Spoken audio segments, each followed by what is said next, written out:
গাঞ্জা চলবে? গাঞ্জা খাইলে, বাবা খাইলে, নেশা করলে ওই হাউজে কাউসার পাওয়া যাবে না। হারাম খাইলে আরাম হবে না, কথা বলেন ঠিক কিনা? মাটির উপরে থাইকা পচা বীজ মাটিতে লাগাইলে গাছ ওঠে না, ভালো বীজ লাগাইতে হয়। ইন্নাকা লা তাজরি মিনাশ শাওকিল ইনাব, আঙ্গুরের গাছ থেকে কাঁঠালের আশা করা যায় না।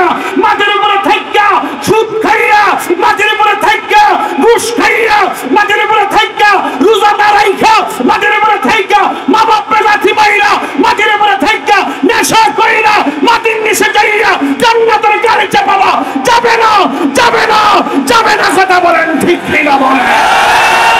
তাকবীর, আল্লাহু রিসালাত, আরে জাতিয়া, আহলে সুন্নাত ওয়াল জামাত, বীর মুফতি গিয়াসউদ্দিন আত্তায়ী সাহেব, আরে জিয়া দরবার শরীফ।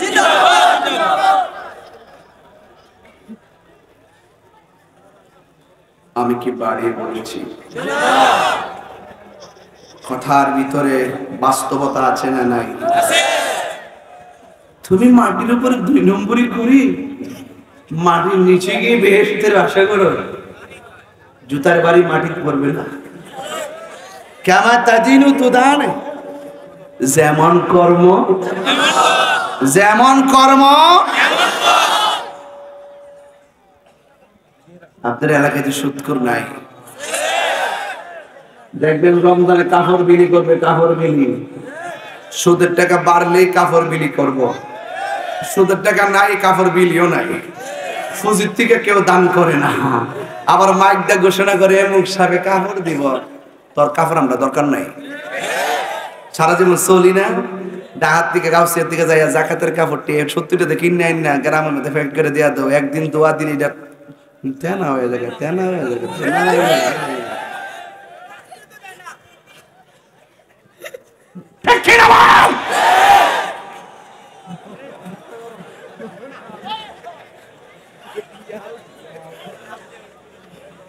যারা সত্যিকার দানবী, রায় শুনেন মি, দুঃখ আছে আমার মনের ভিতরে। বহুত দিন পরে বড়রাতে আইছি, হিডই গেলাম, হিডা হিডই কিন্তু হিডা সুদখোরের গোষ্ঠী কিলাই পাড়া। এই হারাম খুঁটির কারণে সমাজের গরিব আরো গরিব হইতেছে, কটা কন্টিক না বেটি। আবার মসজিদের ইমাম সাহেবকে দমক মারে, বেতন দেনা 5টি আর 10টি আর দমক মারে। ভাগ্যবালা আমার সামনে আয় না, আমার সামনে আয় না, তারা বাতাস করিস না, কাম থেকে দিতেছি যেটি খাওয়াইছ বার করলিস।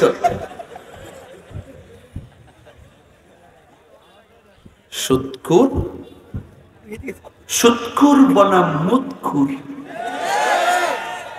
মুদ বুঝেন, পেশাবার কি কি সাপ, কি সাপ, কি সাপ। বিকালের না সকালের, সকালের পেশাব। কথা কোন ঠিক কিনা বলেন? মসজিদে যাই ইমাম সাহেবের দমক দিয়া এমন দমক মারে, ইমাম সব নামাজে দেরি লগি লিগা। ও আমার সামনে যদি পড়তো সুদখোর, এর আমি সাইজ করে নিলাম, বলে কি হবে বেঁচে থেকে, কি হবে। রমজান মানে শুদ্ধ ঐতিহ্য, অতীতে যা হয়েছে হয়েছে, এখন ভাবিলে কি হবে গো, যা হবার তো হয়ে গেছে। কাল কেমন তো সুদ খাইলেছো, যাও খাইলেছো, তোবা করে নাও। আজকে থেকে ওয়াদা করার, গাঞ্জা খাইতাম না, বাবা খাইতাম না, মায়ের কষ্ট দিতাম না, নামাজ ছাড়তাম না, রোজা ছাড়তাম না, সুদ খাইতাম না, ঘুষ খাইতাম না, হক মাইরা খাইতাম না।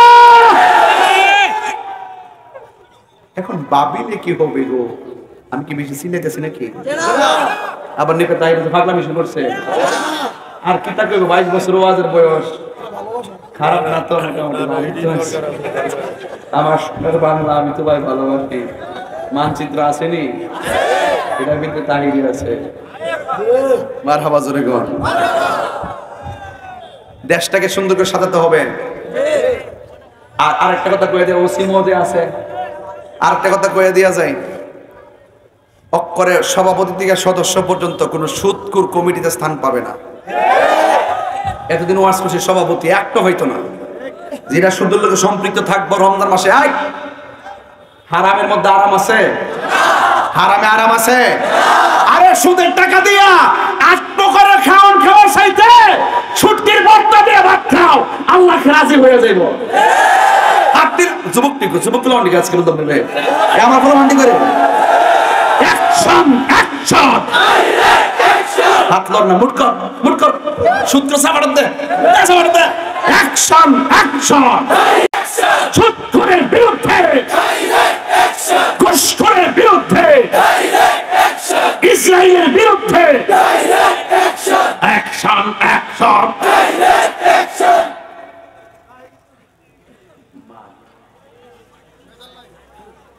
মসজিদে সরদারি করে কি হবে আলেম হয়ে ইমাম সাজে সমাজেতে, যদি না হক কথা উচ্চ সুরে না বলিতে।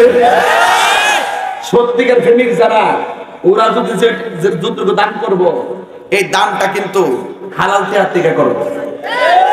উমরের মতো রাত্রে লিস্ট করবেন, কইরা বাড়ি বাড়ি কাপড়টা ভাড়াই দিবেন, মাইকিং করে মাঠে আইনা কাপড় দিবেন, এতে মানুষটা লজ্জিত হয়। কথা কোন ঠিক না বেঠিক? কোন মেয়ের বিয়া হই না, এই টাকাটা জানাই দেন না, গোপনে নিয়ে দিয়ে দিবেন, এতে মেয়েটা লজ্জিত হয়। কথা কোন ঠিক কিনা বলে? আমরা সমাজে বাহাবা পাইবার লাগে মানুষ পাগল। আমার হ্যাঁ দানবীর কইব, আমারে বড়লোক কইব, বড়লোক। সুদের টাকা ব্যাংকে রাইখা গেছ, কবরে যাওয়ার পরে জুতার বাড়ি তুমি খাইতেছ, আর এই টাকা ব্যাংকের থেকে তুললাই না তোমার ছেলে হাং অ্যাপাচি R15 পালসার চালায়া রাস্তায় বাবুগিরি করে চলতেছে। এই জন্য আমি বলছি, সন্তানকে সুদের টাকার মালিক বানাইবার আগে হালাল টাকা দিয়ে সন্তানকে মানুষের মতো মানুষ বানাইতে হবে। কথা বলেন ঠিক না? যেই সন্তান তোমার কবরের পাড়ে গিয়ে তোমার জন্য দোয়া করবে। কথা বলেন ঠিক না বেঠে? আজকে সন্তান বাপের কবরে যায় না, মার কবরে খবর নেয় না, এমন সন্তান আছে না নাই? টাকা তাকে ফাঁকা বানাই ফেলছে, টাকা যাকে ধরেছে তাকে মহব্বত থেকে ফাঁকা বানাই দিছে। এই জন্য রমজান মাস আসছে আমাদেরকে শুদ্ধ হওয়ার জন্য। আত্মশুদ্ধির মাস হলো রমজান মাস, সাধনার মাস রমজান মাস, সংযমের মাস রমজান মাস, সহমর্মিতার মাস রমজান মাস, মানবতার মাস রমজান মাস, আল্লাহকে পাওয়ার মাস রমজান মাস।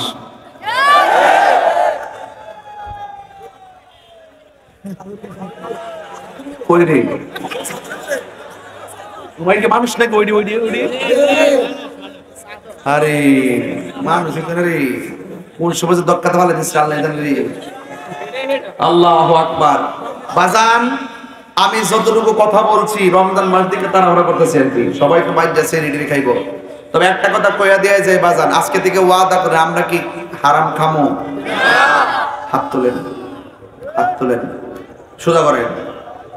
হারাম খাবো না, গোশ খাবো না, গাঞ্জা খাবো না, ফেন্সি খাবো না, খপ মেরে খাবো না, রোজা রাখবো না।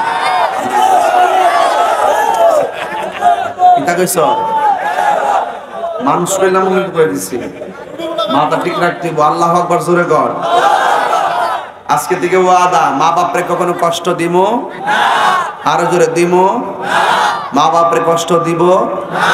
এই মা বাপ কবরে সুখে থাকুক আমরা চাই কি চাই না? আমার বাপ যে দুনিয়া থেকে চলে গেছে 4 বছর 12 দিন, আমার বাবা যে চলে গেছে 4 বছর 12 দিন চলে গেছে, তো আর আসবে? আর আসবে? আপনার বাবা চলে গেলে কি আসবে?